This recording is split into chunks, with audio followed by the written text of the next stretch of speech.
Yo, what's going on, guys? It's Houston Sports Talk back into the video today. And today the Houston Astros have DFA'd Rafael Montero, which is designating him for assignment after being with the Astros since 2021. He's been with the Astros. He was acquired with Kendall Graveman the first time the Astros traded for Kendall Graveman, not just this past season when the Astros traded him traded for him when he was on the White Sox. When the Astros traded Abraham Toro and Joe Smith to the Mariners for Montero and Kendall Graveman. And that was a solid trade for the Astros because Graveman was solid in that postseason for the Astros in 2021. So was Montero. He was all right. And then the following season in 2022, Montero was incredible in the 2022 season for the Astros. He pitched in 71 games, and he had a 2.37 ERA, had a 5-2 record as well, pitching 68 innings with 14 saves, 47 hits given up, 22 runs. Gave up 18 earned runs, 3 home runs, 23 walks with 73 strikeouts, and was amazing in the postseason. Thing was, Montero was a free agent after that 2022 postseason.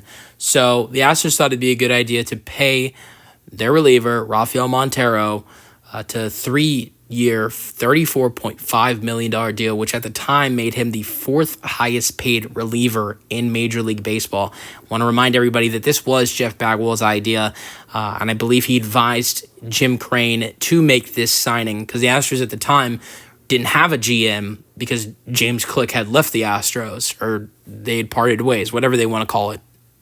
Jim Crane fired him.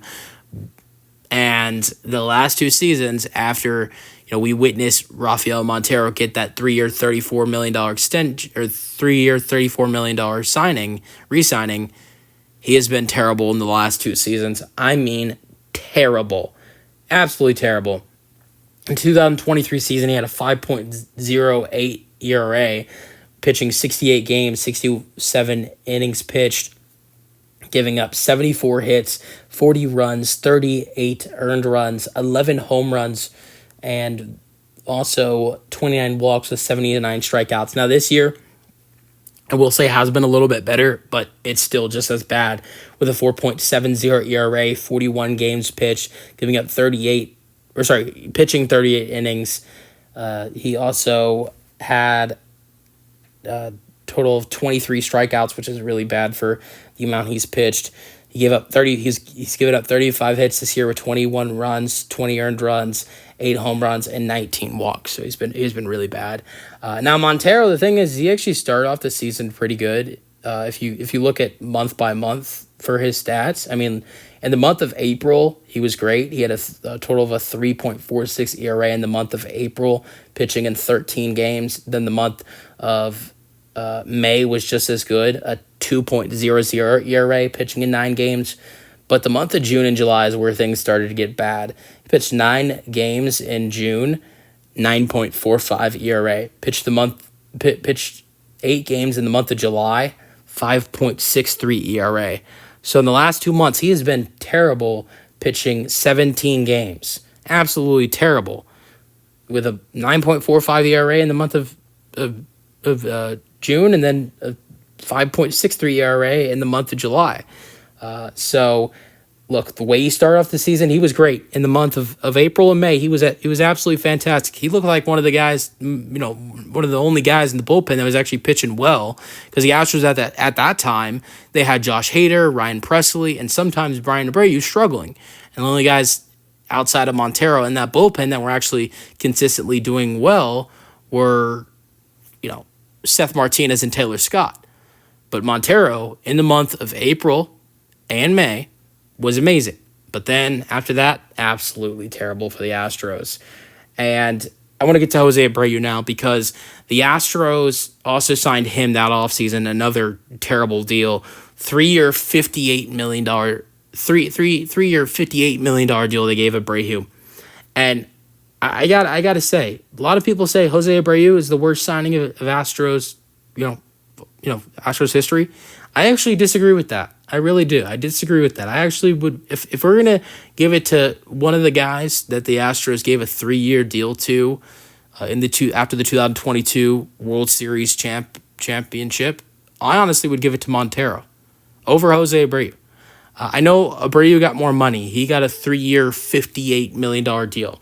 But Montero, I mean, it was a 3-year, $34 million deal that made him the 4th highest paid reliever in the MLB. While I know Jose Abreu, had, he had a lot of money handed to him at almost $19 million a year. But we're talking about a guy who had won an MVP, a guy who had been to All-Star games. Montero, he had a good season. Yes, he had a good postseason. But did he deserve to become the 4th highest paid reliever in the MLB? I don't think so.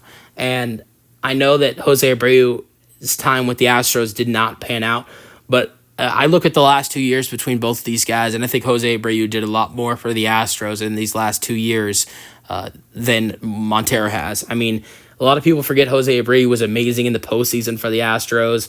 When the Astros played in the ALDS and the ALCS against the Twins and the Rangers, he played 11 of the games, which was all of the games, right? Yeah, 7-game series against the Rangers, 4-game series against the Twins. So he played every playoff game. He had 44 at-bats with 13 hits. He had 1 double, 4 home runs, 13 RBIs. He was a big part of the ALDS series win against the Minnesota Twins that carried the Astros to that, ALCS champion, or not, they didn't win that ALCS series against the Rangers, but he was a big reason why they got to that series against the Rangers, and he did good in that series himself. So he was good in the postseason. He played an impact for the Astros in the 2023 postseason. Obviously, the Astros didn't go to the World Series, or they didn't win the World Series, or they didn't even win the series against the series against the Rangers in the ALCS. But he was good in the postseason for the Astros. He was really good, and for a guy who got off to a slow start in the 2023 season, he didn't finish with terrible numbers in the 2023 season. He had 18 home runs, 90 RBIs, a batting average of 240, an OPS of 700. So if you ask me, I think Jose Abreu had a way better season in 2023 than Rafael Montero did. Maybe you could say Montero's been better in 2024 than Abreu was, because Abreu was absolutely dog crap and got himself DFA'd. But can you really say that Montero was any better with a 4.70 ERA? So, I think that the Astros, and if you ask me, honestly, the worst signing in franchise history, I would probably say, is Rafael Montero over Jose Abreu. Just because the fact that Abreu actually helped this team out in the 2023 postseason, while Montero was terrible in the 2023 postseason. Montero had almost a 4 ERA in the postseason last year. Also had over a 5 ERA in the regular season last year, and had a 4.70 ERA this season. So, I would honestly pick Montero to be the worst signing in Astros history over Jose Abreu, if you ask me. But what are your thoughts on the Astros DFAing Rafael Montero in the comment section? That's the video. Hope you guys enjoyed, and peace out. Go Astros.